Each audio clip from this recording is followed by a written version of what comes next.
Welcome back to Enter the Rack, your home base for lifting advice, culture, and motivation. We are filming back at CMA Fitness this week, and today we are doing the top 5 things I wish I knew about lifting as a novice.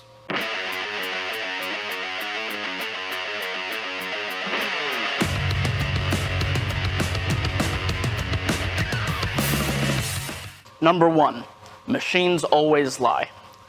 This is an overhead cable curl. It's set to 70 pounds right now, and as you can see, I'm able to do these pretty easily. Here on the ground, I have a 70-pound dumbbell. Let's see if I can get it up.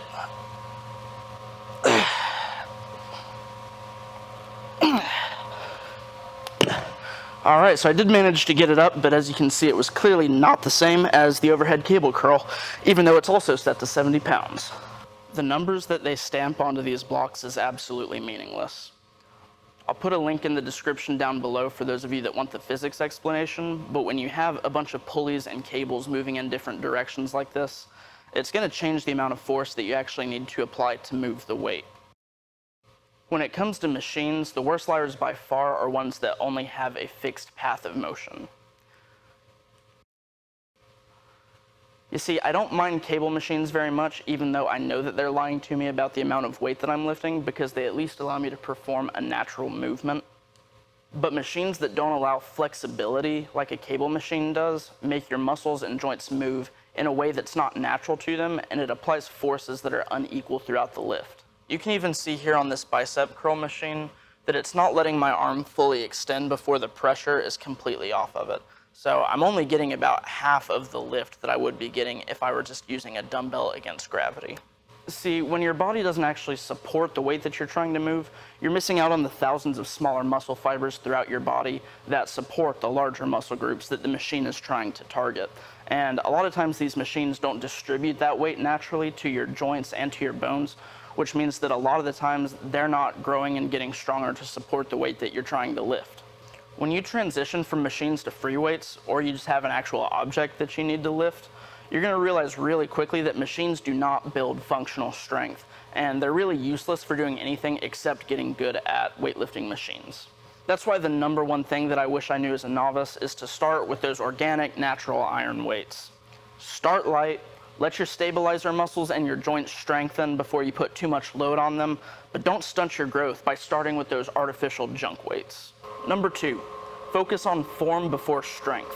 A lot of people, especially guys, walk into the gym and feel like they need to prove that they belong there and that they can hang with the big boys, and so they start trying to lift heavy before they really even know what they're doing. I was like that at first too.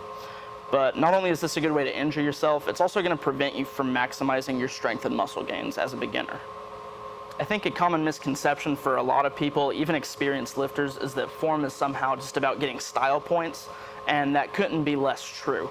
Form is about making sure that you're hitting all of the muscle fibers that you can while performing the lift, while still letting your joints move in a natural way.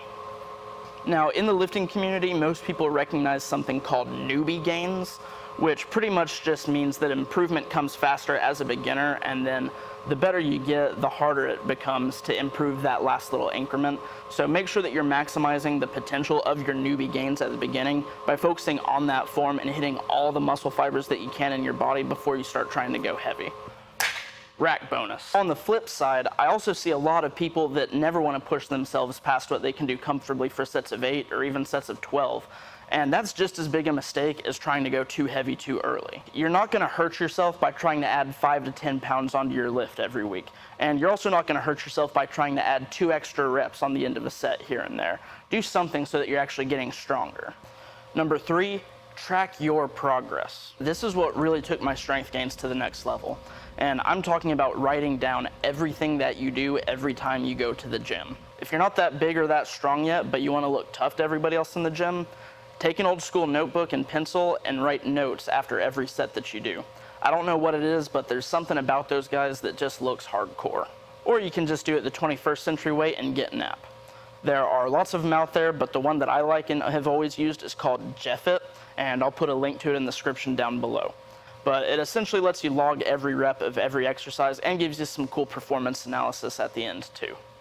If your program every time you go into the gym is just based on how you're feeling or a guesstimate of how much you think you can do, you're gonna see a lot of periods of no progress and probably even a lot of periods where you're losing ground. When I can see exactly what I did last week, I know exactly what I have to do to be better this week. Whether that's adding 5 pounds onto my last set, or even just adding a couple reps onto that last set, or trying to move them all up, I can make progress every week because I know exactly what I did the week before. Number 4, get some lifting buddies. Being disciplined is tough, especially as a beginner, and it is so great to have somebody there to give you feedback, somebody that you can compete against, and somebody that can motivate you by constantly calling you weak and small. If you have a friend that's already into lifting and has similar goals, try and coordinate so that you can start working out together. And if not, I'm going to teach you an easy way to make friends at the gym. When you found somebody that you think you'd like to be friends with, just ask them for a spot when you're working bench press.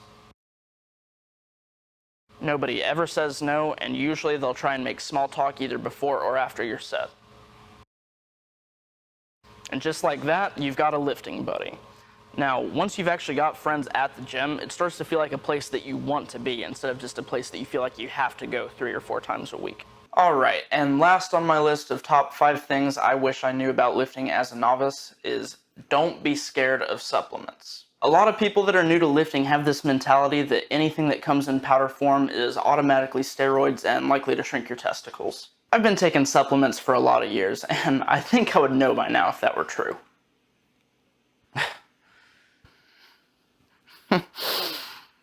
Alright, to be fair, there is a lot of snake oil out there, so don't go wasting your money.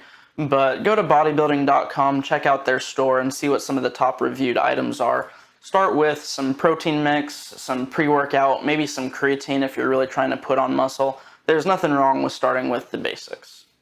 Alright, that does conclude the top 5 things I wish I knew about lifting as a novice. Thanks for tuning in. Real quick before I let you go, I did just want to hop on the scale real quick, keep myself accountable to you guys on my weight loss journey. Let's see what I'm weighing in at this morning. 217 even. So it's been 2 weeks since last time I weighed in, only 3 pounds down, not a ton, but keep in mind this is actually the first time I've been under 220 in probably at least a year. Alright, that is all that I have for you today. If you haven't already, please click that subscribe button down below so you know when I drop a new video.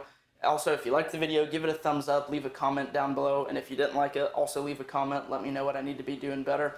I will see you guys next week. This is Enter the Ring.